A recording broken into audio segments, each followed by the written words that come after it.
That's creepy, right? Nah. No, And despite her repeated that's demands creepy. that he That's leave so his office and engage with the family, he refused time and time again, leaving her no choice but to leave. You burned down my house? You call that a house? There's like a morgue in there. You need to see your son. The baby isn't mine. Well, how's this?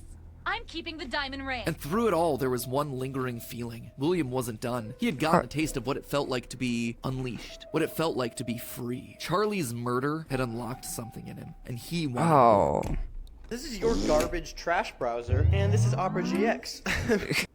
Yo, what's up, guys? Welcome back to my video. Today we're gonna be reacting to the Fnaf lore. This is the Fnaf Ultimate Timeline thing. I mean, I don't really know the lore to this. My friend loves the lore, so I don't know. Let's just go straight into it. Today we end the torment. 19 books, 11 games, 8 Damn. whole years, all Damn. leading to this moment. The ultimate FNAF timeline is finally complete. The pieces are in place for us. Now all we have to do is put this story of tragedy, jealousy, and loss back together.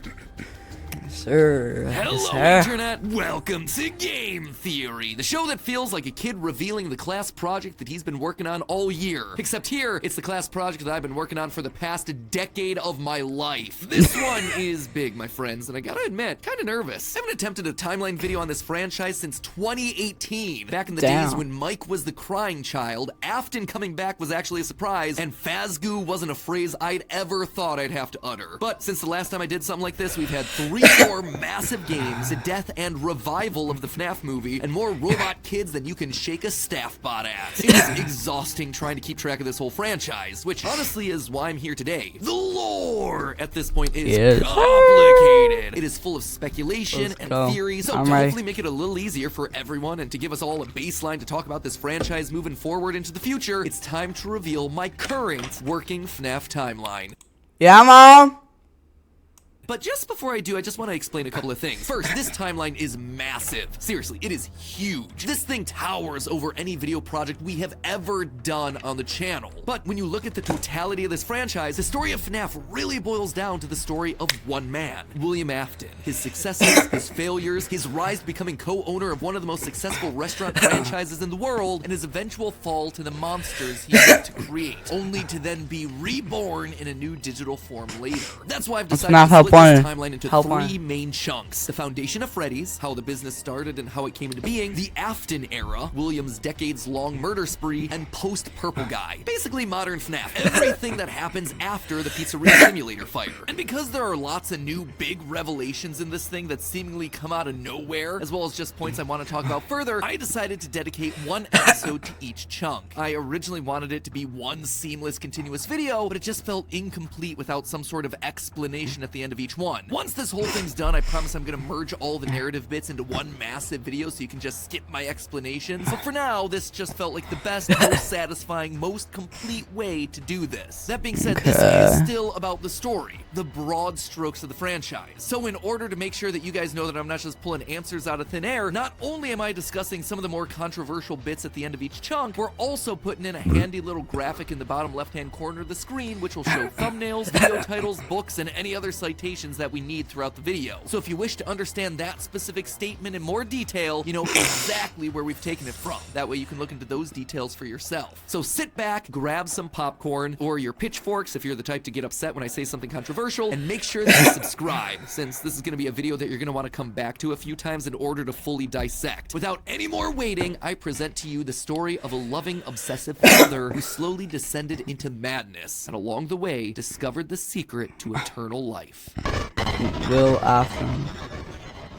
Our story begins not in the 1980s, or even in the 1970s, but all the way back in the 1930s. It was the throes of the Great Depression, and people were in desperate need of cheap entertainment, especially in Utah, one of the states hit hardest, 4th highest unemployment in the nation, and full of transients. People looking for work in Salt Lake, finding none, and ultimately moving on to find their fortunes out in California. People were tired and they were hungry, but as they traveled, there was one thing that could lift their spirits. A simple roadside attraction called Fredbear's Singin' Show. show. The ads were plastered all over town, featuring an animated bear drawn in the popular pie-eyed cartoon style for characters at the time. He resembled cartoons like Mickey Mouse, Felix the Cat, Betty Boop. It immediately said that this, Fredbear's, was a place where you could bring the family. And the price, honestly, couldn't be beat. For 50 cents, you could get food and entertainment as you watched the local trained real-life dancing bear perform on stage. Normally, you only got to see dancing bears at large traveling circuses like Barnum and Bailey, where the tickets would go for about $1. That's $1 without food. But this was a smaller show, like the type from the Von Brothers or the Robbins Brothers, where tickets would sell for just a mere 50 cents. Watching that bear do tricks on stage brought a glimmer of joy at a time when so much was wrong with the world. The simple show would go on for years, bringing happiness to hundreds of travelers passing through looking for a quick meal. But it left a permanent impression on one little boy, capturing his imagination in a way that nothing else had. One little boy named Billy. That was his nickname. Billy. His parents liked to call him William. William Afton. William Afton. Could sing. For decades, William dreamed of recreating that moment of bringing a musical bear to life, but how? William was smart, without a doubt, and he had a keen mind for business, but he wasn't the most creative. How do you make a singing, dancing bear come to life? The best he could do was using rudimentary costumes. William was inspired by the work of Walt Disney, who throughout the 50s and 60s was pioneering the use of mascot suits throughout his theme park. The big innovation? Suits with 5 fingers. This allowed the performers wearing the suits to use their natural arms and hands to interact with the guests. Bro, that kid is probably What if getting insurance is scary? What if the jargon makes me feel alone and in the dark? At State Farm, we're there for your what ifs. Great. Like a good neighbor, State Farm is there. Call Why did I laugh at that, bro? Fear Fest is back. It's for the best. AMC brings you 31 days of the most iconic shocks.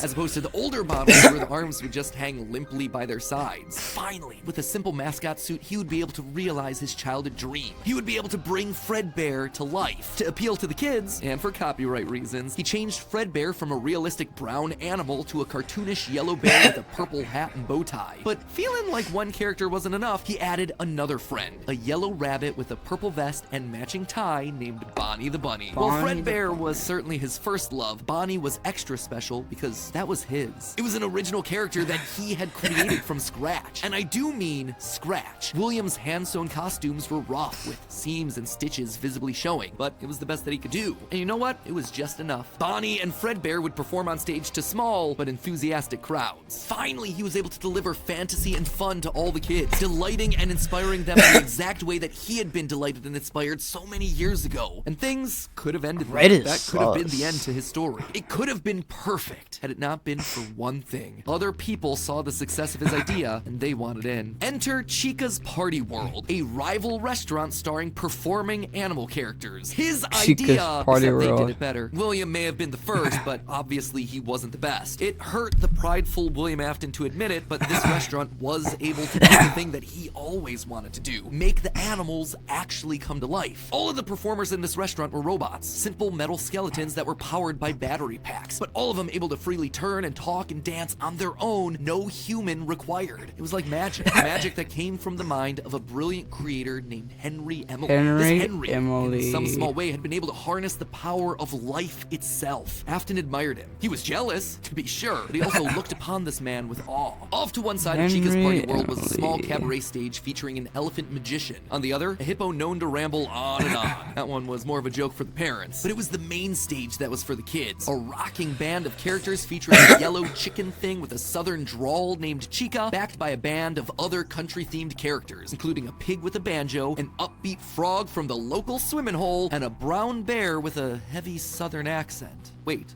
a bear? But bears were his animals. Why not a cow or a horse? Something to fit the country theme a bit better. Why'd it have to be a bear? And adding insult to injury, they had the nerve to call this thing Ned Bear, a direct of his own Fredbear. Whoops, that's gonna leave a mark. No, that was not okay. Afton's jealous admiration turned to hardened bitterness. A bitterness that would only grow over the next couple of years as families continued to choose Chica's Party World over Fredbear's. William just couldn't compete with the appeal appeal of the robots. Eventually, his restaurant would go bankrupt, only to get bailed out by, Bro. of course, Henry Emily. Another insult, another humiliation that William wouldn't soon forget.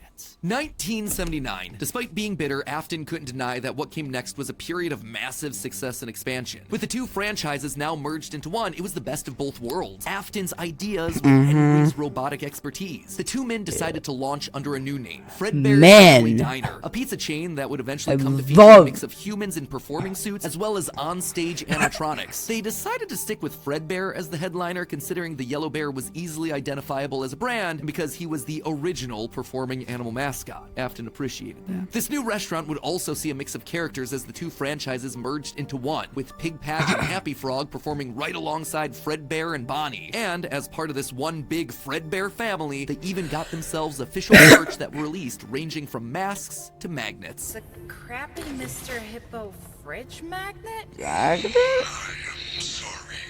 That said, not all the characters were winners. The reception to some characters was just mediocre, so they faded away into the dumpster, storage units, and retro budget tech stores of lost nostalgia, waiting for their chance to step back into the limelight if and when a headliner went out of commission. Others, though, would fare much better, like a new Pirate Fox, as well as a blue guitar-playing variant of the yellow Bonnie Bunny. Ultimately, the franchise would get so big, it would spawn its own cartoon show, Fredbear and Friends. Business was booming. In the end, Fredbear and Bonnie's popularity would be so strong that they would be able to support the Fredbear's Family Diner franchise all on their own, while also spinning off a new sister location dedicated to their friends. In 1983, Freddy Fazbear's Pizza launched, giving a dedicated home to all this new supporting cast of characters. Chica the Chicken, Bonnie the Blue Bunny, Foxy the Pirate, and of course the headliner, a brown Freddy Fazbear. Business was good, and Afton was happy, mostly. It did bother him that the one original character that he created, the one that he himself played, Golden Bonnie, got passed over for inclusion in that cartoon show. The only character in the roster of regulars to get ignored for the show, but other than that, things were going smoothly. He had himself a wife, 2 sons, a daughter, he had a thriving business, and best of all, he was able to learn the craft of robotics from the man that he both loved and hated, Henry. Together, they were constantly pushing the limits of what these characters could do. Because it was quick and easy, new characters introduced into the roster would be given a simple hand-sewn suit with 5 fingers that any performer could wear. Eventually, Henry would design one of his signature animatronics for that character, utilizing a divided mouth with either a hinged or sliding jaw design. This was the first generation of animatronics. But why? Bro. The frenzy has begun. It's time for us to paint the world. There, Afton had big ideas. What if the animatronics weren't just locked to the stage, but could freely roam the restaurant and interact with the kids? What if his mascot suits could become animatronics? What if you could use more than just rigid metallic skeletons? Why not experiment with tubes and wires that would give the animatronics fluidity and flexibility while still providing structure? The possibilities for this technology were endless. Afton fell in love with robotics. He had started with the dream of bringing one simple singing bear to life, but with robots, he had stumbled across the tools that gave him the ability to control life itself. And thanks to Henry, he was practically speedrunning his way to an engineering degree. And while William wouldn't admit it out loud, one other thing that kept pushing him forward was the desire to beat his former rival, to prove himself smarter and more capable, to surpass the man who everyone else considered to be a visionary genius. But pride cometh before the fall, and tragedy was about to strike. Okay, so that brings us to the end of part 1 of the story. That said, at the end of each of these chunks, I want to break down some of the logical leaps that I made, since the more narrative format doesn't give me much of a chance to justify a lot of the big decisions. And admittedly, there are some large leaps in here. Let's just start off with Fredbear's Singing Show, shall we? We know, based on the retro poster that was hidden in Security Breach, that at least at one point, Fredbear was an actual bear. And like I called out in that narrative segment, dancing bear shows were a real form of entertainment. The only problem is that, timing-wise, none of our main characters would be the people in charge of that business in the 30s and a series of pizza restaurants in the 80s without them just being extremely old. Best case scenario, if Afton's running the singing show when he's 18, that still puts him at nearly 70 when the first pizzeria opens and his murder spree begins. That just doesn't make a lot of logical sense because he doesn't become immortal until his first death in Springtrap. That's why I suspect that Fredbear's Singing Show was either a family business that Afton then carried on to a new generation, or something he saw as a kid and just wanted to recreate when he grew up. The Fredbear Singing Show thing also starts laying the groundwork for some of the core elements of the story, that Freddy's was a place of fantasy and fun, and that Afton, despite eventually falling to become the heartless serial killer and mad scientist that we know him as, began as someone with good intentions and a love of entertaining kids. He wanted to bring things to life from the very beginning, a theme that recurs a lot for him throughout the rest of the franchise. Next up, let's talk about those mascot costumes. One thing that I keep going back to is the design of Glitch Trap. It's a handcrafted suit. You can see the seams and everything. It even has 5 fingers for the performer's hands. It is very much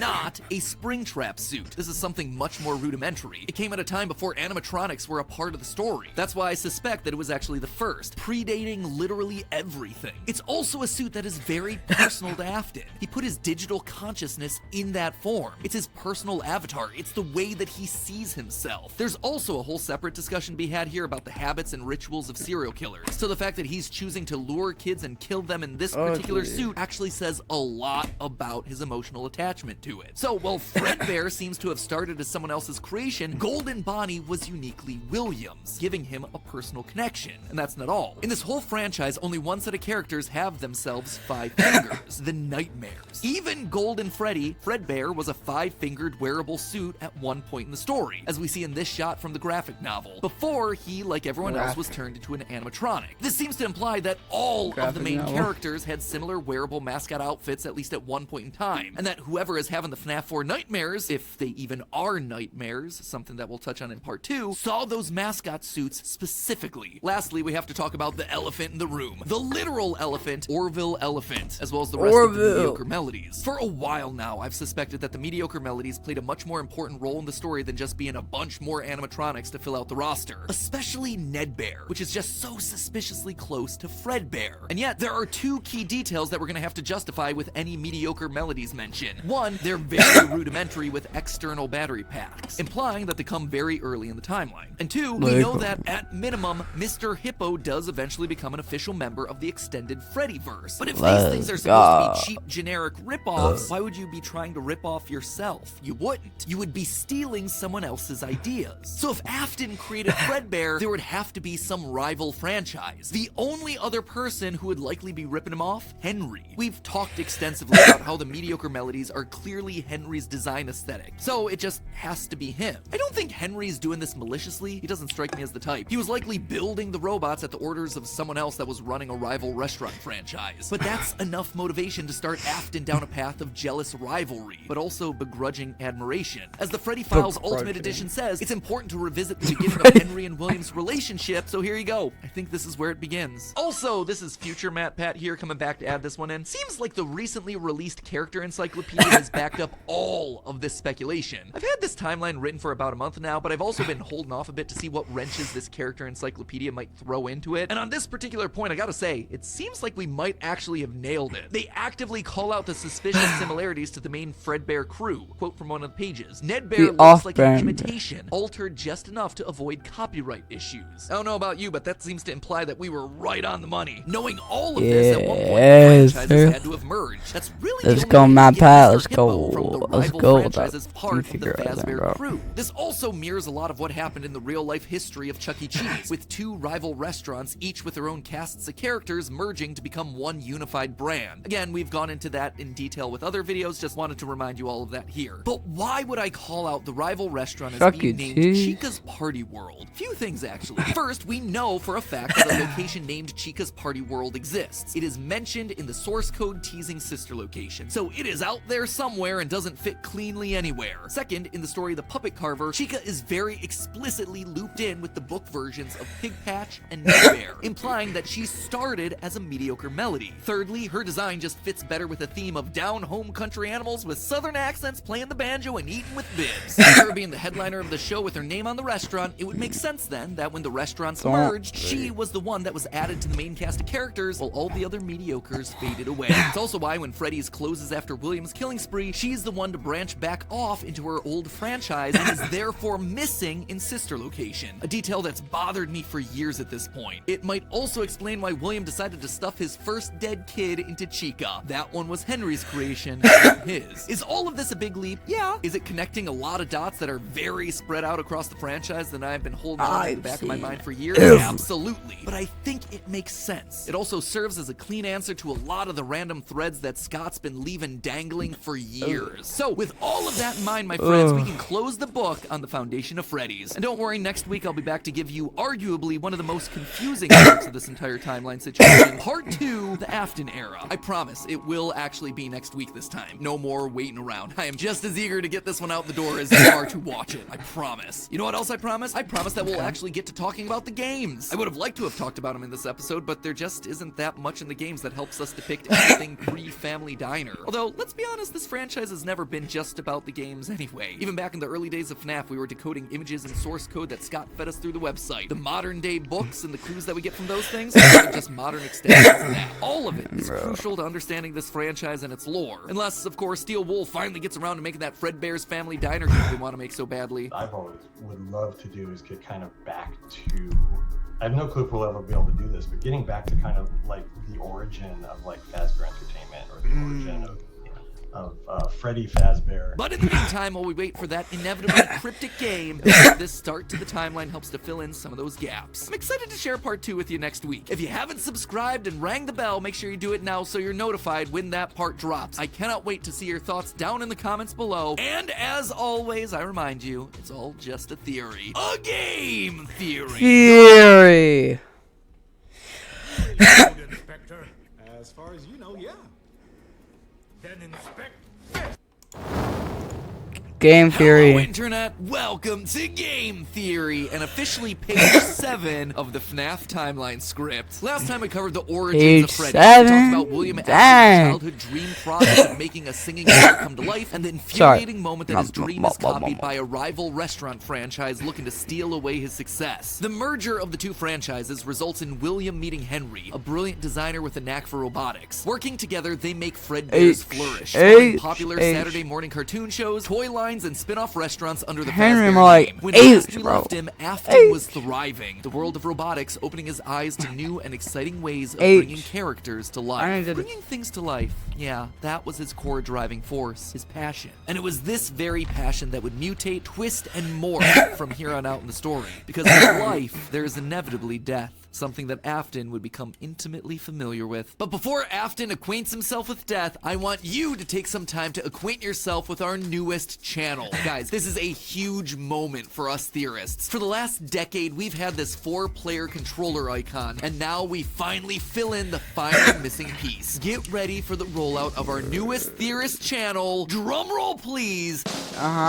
Style Theory. Where we're looking at the science, math, psychology, history, and mystery of the way you look, your clothing, fashion trends, hygiene, and makeup. Now, I know that theorizing about style might sound weird at first, but hear me out. I grew up not understanding style or fashion at all. Admittedly, I was a bit of a hot mess, blissfully ignorant to the impact that style has over your life and how the world treats you. But over time, by educating myself on the ins and outs of the fashion industry, I was better able to achieve myself and find my own sense of personal style. And that right there, that builds confidence. The way that you look directly affects the way that you feel and the way that other people treat you. So understanding those rules and being able to take some control over all of that is incredibly valuable. Disappointed, it's an educational curve. And what do we do on these channels? We like to educate you while entertaining you, which honestly is why I think this channel is so important for us to launch. There are so many lies and half-truths in the fashion industry that there needs to be someone out there to say, hey, this is right, this is wrong, and this is what science says. Also, you know, we're gonna have a lot of fun because talking about fashion is weird. Like, this channel has already given me the excuse to bludgeon a ballistic head to death using a high heel.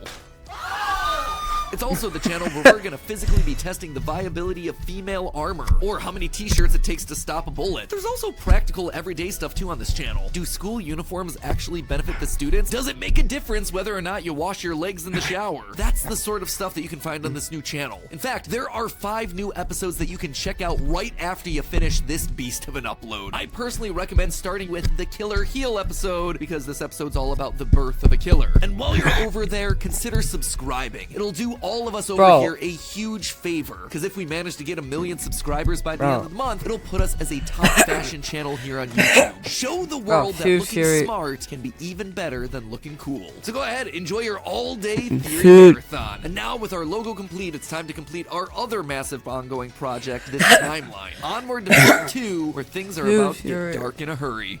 Let's go. The acting. 1983, business was Yeah. booming with 2 whole restaurant franchises running: Fredbear's Family Diner and the newly opened Freddy Fazbear's Pizza. Together, Pizza. William and Henry had been able to take the hybrid suit idea and make it into a reality. They called their new invention the Springlock suit, and fittingly enough, it was symbolic of the partnership between these two men. A human suit as designed by William that could become a freestanding Henry-style robot. But because it was still new tech with kinks to work out, the rollout was limited, restricted only to the Fredbear's Family Diner location. All of this meant that William was busier than ever. He didn't have time to be a full-time parent, so he designed a nanny cam system where cameras and speakers were hidden throughout the neighborhood, as well as in his youngest son's favorite toy, Psychic Friend Fredbear. I mean, plushy Fredbear. But since cameras just weren't enough to raise a kid, he also left childcare duties to his eldest son, Michael. There was just one problem with that. Michael was far from the best babysitter. He tormented his younger brother by jump-scaring him with a foxy mask and constantly left him behind. William watched all of it from his cameras. Kids would be kids. Tomorrow was another day, after all. Except Michael's torment didn't stop. Bitter, angry thoughts would run through Michael's mind. Why did he have to be the one to take care of this whining crybaby all the time? It just wasn't fair. It was time that he got even with his brother by playing the ultimate prank. A prank that just so happened to be on this crying child's birthday. He and his friends would take his scared little brother and make him do the one thing that he was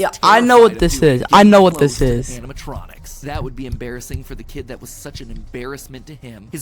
But I know what this is. But it's like the bite is something. I know it, bro. Squirmed, screamed, kicked, and fought. But just as they were putting that small, squirming boy up to Fredbear's lips, the mouth snapped shut. The sensitive spring locks inside the body had been triggered by the boy's movements. They'd immediately clamped down. The wriggling stopped. The boy went limp, but it was just a prank. It was meant to be funny. The boy was taken to the hospital and was immediately given an IV. Flowers and pills filled the nightstand next to his hospital bed, but the damage was too severe. He couldn't recover. As the younger brother's consciousness began to fade, he could hear Michael's last words, a small and flimsy apology. But his father, Williams, through the voice of the Fredbear plush, were a firm... Hey. It's just a prank, bro.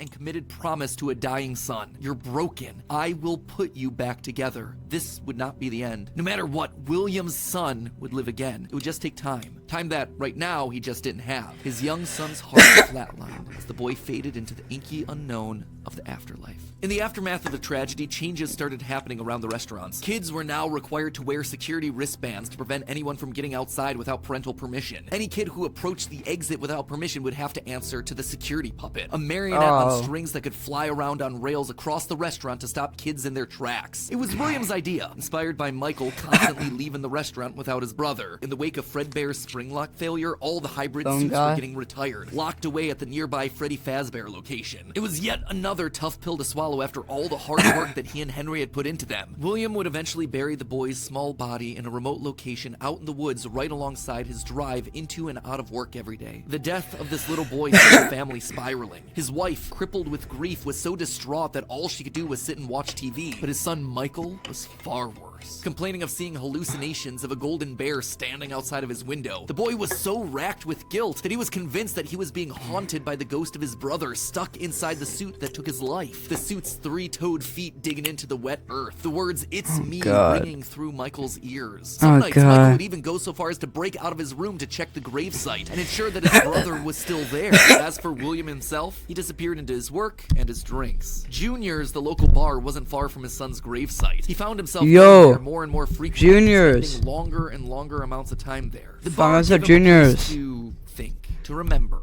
to reflect and stew on how Henry had stolen his idea for an animal-themed restaurant. How they'd cut his character out of the cartoon when everyone else was there. How Henry had humiliated him by buying him out of bankruptcy. And now there was his son. Henry had taken his son from him. The robotic part was the part that failed after all. William ordered one more drink, but it was one too many. The bar turned him out and told him to go home. But William didn't go home. Drunk and angry, William raced back to the restaurant to give Henry a piece of his mind, only to find Henry's daughter, Charlie, locked outside of the building, bullies laughing at her through the window. Fine, some other problem to fix. But then Afton got an idea. A beautifully awful idea. This was his chance to get back at the man that had humiliated him all those years ago. Henry had killed his business, and now Henry's robotic suit had killed his son. It was time for William to do some killing of his own. Let Henry feel what it's like to have something you love get ripped away. While parties continued inside the walls of the pizzeria, William attacked Charlie in the back alley. It felt good. He felt free. Years of resentment and bitterness trapped in his heart finally released in a moment of pure unapologetic evil. He would make Henry hurt like he hurts. No.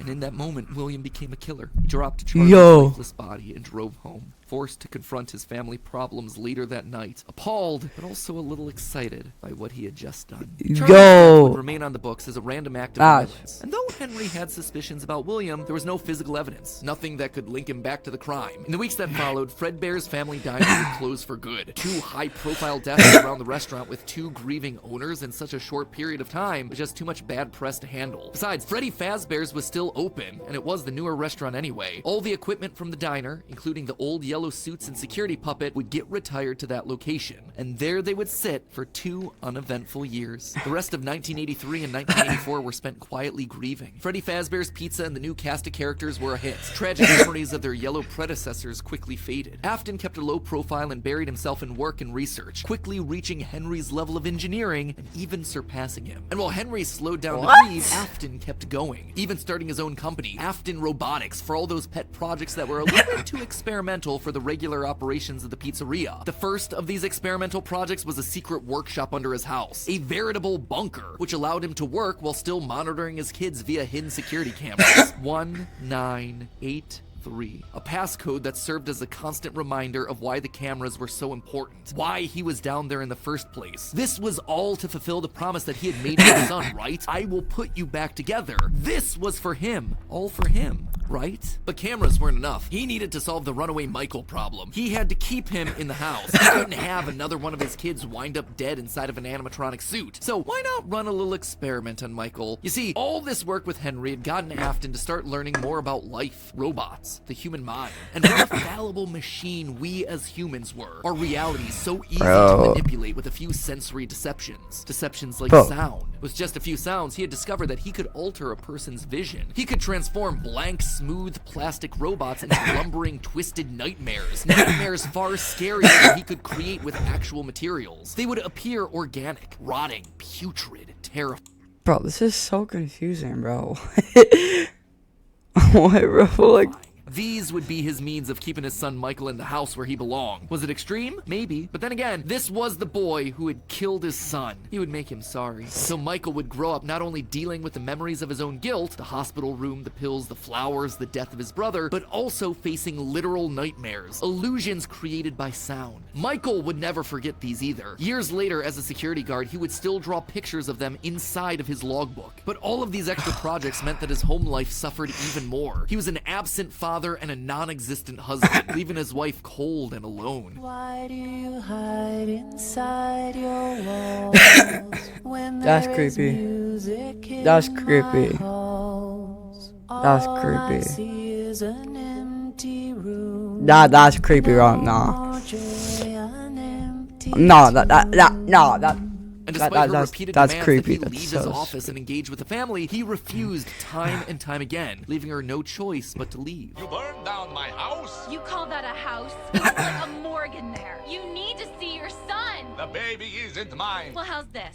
I'm keeping the diamond ring. And through it all, there was one lingering feeling. William wasn't done. He had gotten a taste of what it felt like to be unleashed, what it felt like to be free. Charlie's murder had unlocked something in him, and he wanted more. This is your garbage trash browser, and this is Opera GX. You see this difference? Opera is 100%. June 26th, 1985. Putting on the golden Bonnie suit, he lured children one by one to the back of the pizzeria when no one was looking. At first, he would lure them with promises of cake and cookies. He told them that their dog had died. He would ask for help with homework. Susie was the first. You never truly forget your first. No!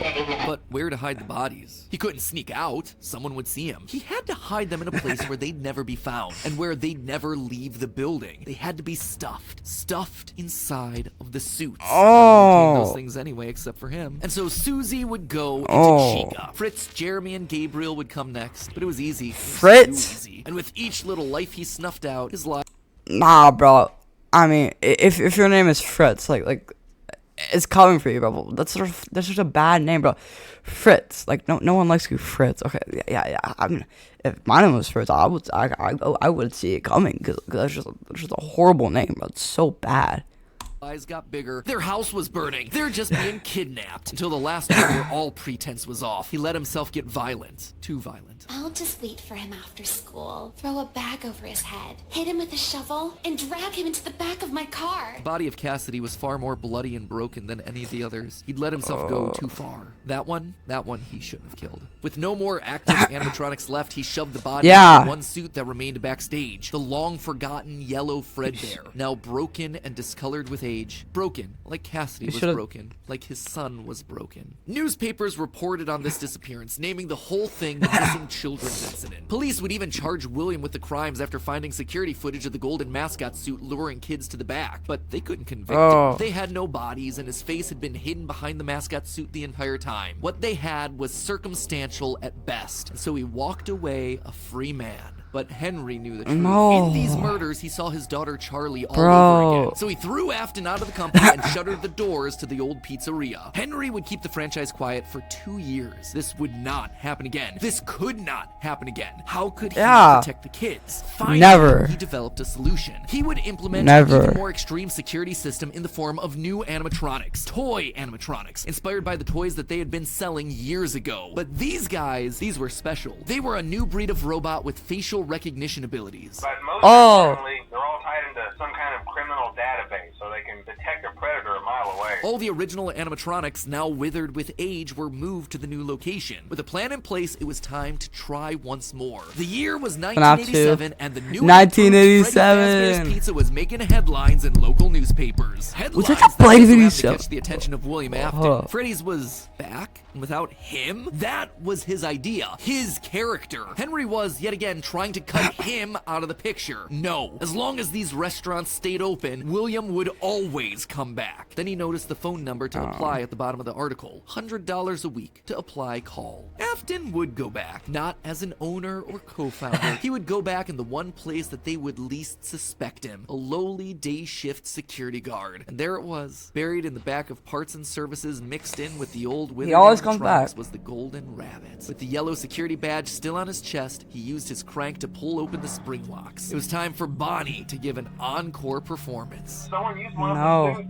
We had a spare in the back, a yellow one. Someone used it. Now none of them are acting right. From what I understand, the building is on lockdown. No one is allowed in or out, you know, especially compared to previous employees. When we get it all sorted out, we may move you to the day shift. A position just became available. 1987, 5 more kids. He didn't know what felt better, getting back into the suit after 2 long years of waiting, or knowing how devastating this would be to Henry the next morning. He didn't even try to hide his crime this time, just meant more blood on Henry's hands. He'd failed to protect the kids again. The restaurant had only been open for a few weeks, but William was sure that this would get it to close. Good, if he couldn't have Freddy's, no one would. Whenever a new pizza he would be there. But as he sat in his bunkers, something else started to linger in William's mind. He had seen something strange. The old withered animatronics, they had been wandering around the building, spurred on by the puppet. It was almost like those old robots were trying to save the kids. Save them? They couldn't, obviously, but still, how were they moving? It was almost like they had been given life somehow. Did he have something to do with that? The following day, the news would report a security guard getting bitten by one of the animatronics during the day shift. Was that bite meant for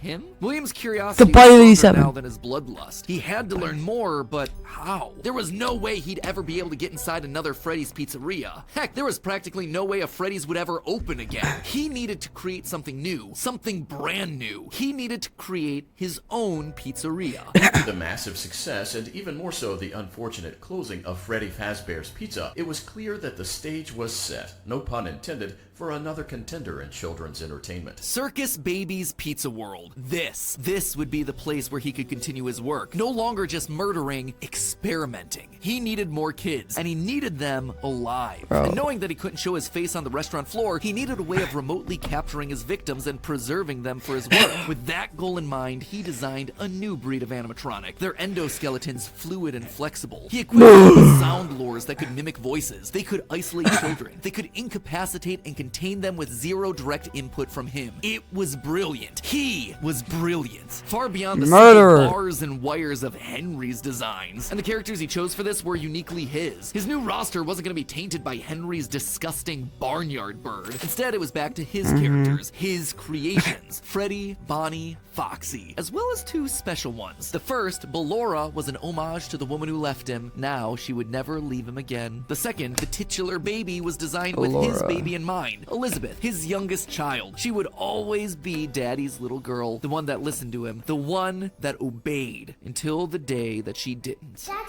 why won't you let me play with her? She's so pretty and shiny. Didn't you make her just for me? Oh.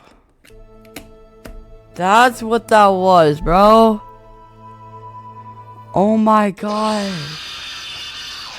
The day before Circus Baby's Pizza World opened, she disobeyed. She didn't listen. Left alone with Baby, she got too close. The animatronic ripped in half and swallowed her whole. A scared and confused child fading into eternal darkness. By the time This is Afton so found her, sad, it was too bro. late. She was gone. He immediately canceled the launch of Circus Babies under the guise of a gas leak.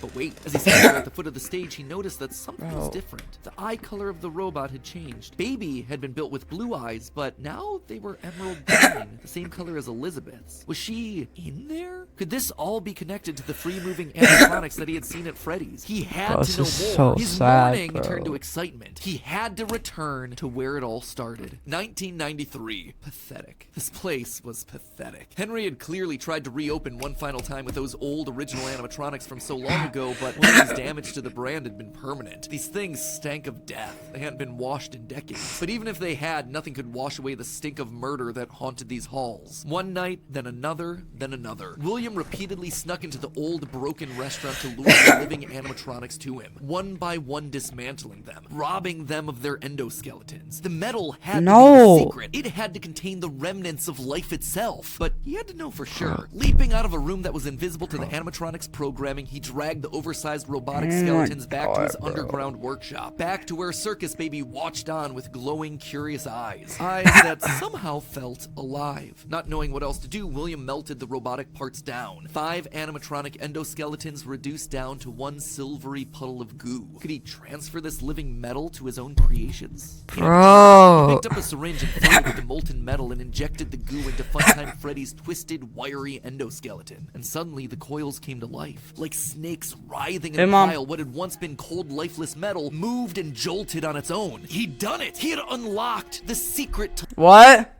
Huh? Hmm? You're sure we don't have any more homework to do? Yeah, I'm sure. life itself, except something was clearly wrong. The movements were erratic. They were violent, angry. Baby didn't act this way. She had been calm, collected. This was clearly something else, something mindless and frantic. Perhaps by mixing the souls and then portioning them out, he had created incomplete beasts. He would need to keep testing to truly understand it. He needed more of this remnant. As he searched the old pizzeria one more time for any remaining scraps of metal, the ghosts attacked. His past victims come to collect their due, all led by Cassidy. The five lined up and blocked the door, and Afton's mind reeled. The scientific implications of this were incredible. Ghosts, real ghosts that he could see, all standing against him. But what could they do? What couldn't they do? He panicked as Cassidy approached. How do you stop something that's already dead? Maybe with the thing that resulted in their death in the first place. He would get into his suit like old times. He would regain his power over them just like the day that they died. He was the genius. He was the one in the suit. He was the one in charge. The spring lock snapped into place. Maybe it was his frantic movements. Maybe it was the leaky abandoned restaurant. Maybe it was just fate coming to collect its due. He didn't know. The only thing he did know was like old yeah. What did you say? Oh, I'm watching a video. Yeah, I'm watching a video. was that his brain was suddenly filled with searing white-hot pain as hundreds of metallic pins and gears stabbed into his body from all sides. All he could do was collapse, blood slowly oozing out of the suit and pooling onto the floor around him. It couldn't end like this. It wouldn't end like this. His work was unfinished. Unable to move, his only option was to survive, to live, to keep living. Karma? It took days lying in his own Karma blood, but is eventually someone found him. A security guard making a normal report. When he saw the animatronics torn apart in the middle of the party room floor, it caused him to file an immediate report of a break-in. An owner would have to come in and claim the damage. And who else would it be other than Henry? Hope jumped in Afton's heart. Henry would see him. They were partners after all. He would be the one to help save him, to get him out of this suit, to relieve him from this tremendous pain. Henry entered the secret room. His eyes fell on Afton sitting there in the pool of red, and Henry, saying nothing, turned and walked away.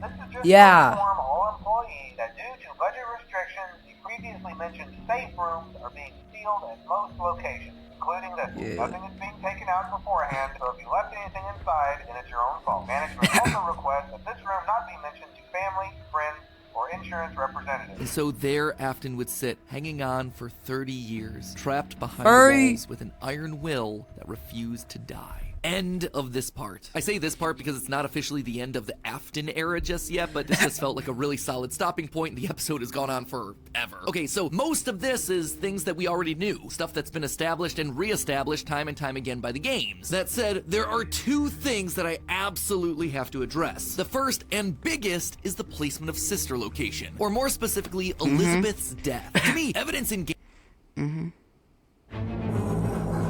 Kidding? I don't like anime, bro. Game seems to suggest that it was meant to come before the crying child's death in 1983. The biggest clue to this is that the crying child saw something. Remember what you saw is the phrase that's repeated over and over again by psychic friend Fredbear, aka William Afton speaking through a walkie-talkie in the Fredbear plushie's stomach. But what that does make sense. Well, I think we can tell based on how the nightmare animatronics are visualized. They have mouths in their stomachs, just like baby ripping in half at the waist to swallow a kid. There's also the empty girl's room, one presumably left behind by a dead sister. And lastly, it explains why he's scared, and more specifically, why Afton wants him scared. He needs his kids to stay away from the animatronics. He doesn't want them getting too close, because the last time one of his kids got too close to a robot, his daughter died. That's then why he sets up the nightmares, to scare both Mike and the crying child away from the animatronics from that point forward. That's why books like the Character Encyclopedia outright suggest that we play as the crying child in FNAF 4. That's why he has a nanny cam following the crying child everywhere, so he can keep tabs on his kids when they're out of his sight. He can't let another Elizabeth situation happen. The death of Elizabeth also gives William Afton extra motivation for killing. He's a grieving father. His daughter was taken away from him, so Charlie should die as well. He's lashing out at the world after losing his kids. And again, we know that at least one of his children had to have died prior to Charlie's death, based on the mound of dirt that we see in Midnight Motorist. It also allows circus babies to open and close earlier in the timeline, which is how you wind up with Funtime Foxy appearing as Mangle in the FNAF 2 location. Basically, Elizabeth dying first has everything it needs to fit, except for the most important thing, the murder weapon. Why would Afton be building an animatronic with a giant claw in its stomach so early in the timeline? At this point, he just has no motive. It just doesn't make sense prior to 1983. At this point in the story, he hasn't killed anyone, and we know for a fact that the missing children's incident is 1985. So Elizabeth's death coming before any of those events just doesn't work, hence why I placed it where I did in the narrative timeline. Afton's death here is also a bit tricky. We know that he returned to the FNAF 1 location to break down the original animatronics in order to harvest their remnant. We know that he melts down 5 things to become one thing. Candy Cadet makes that very clear. So the 5 things are the 5 endoskeletons from the various animatronics. That would be totally fine if it weren't for one huge problem. On his 5th visit to the pizzeria, Afton gets spring-locked. So either the 5 becoming one starts in 1993, but then finishes 30 years later when he re-emerges from the wall to add the last endoskeleton to his pile, or he's had himself some reason to return to the original location after harvesting all the stuff that he can. It's not ideal, but it's the one angle that makes the most sense. And with that, this next chapter comes to a close, thereby leaving us with 5 more games to cover and another 40 plus years of Fazbear history to recap. Ooh, when you put it that way, something tells me that this might balloon into 4 parts. Ugh, we'll see. Anyway, until then, my Faz heads, congratulations, you made it through a massive upload. And hey, hey, if you are still looking for more to watch, then check out the other 5 brand new awesome theories over on our new sister location Style Theory. This thing literally launched today, so this is your chance to be one of the first people to ever subscribe to this brand new theory channel. Get yourself the bragging rights of being there on day 1 and subscribing. I recommend checking out the video on Killer Heels. I think that one's the best starting spot, and then you just explore the channel from there. And again, if you like what you see, give it a... Not a shameless plug. So if you guys like FNAF lore, let me back to the other 2 parts, then like us.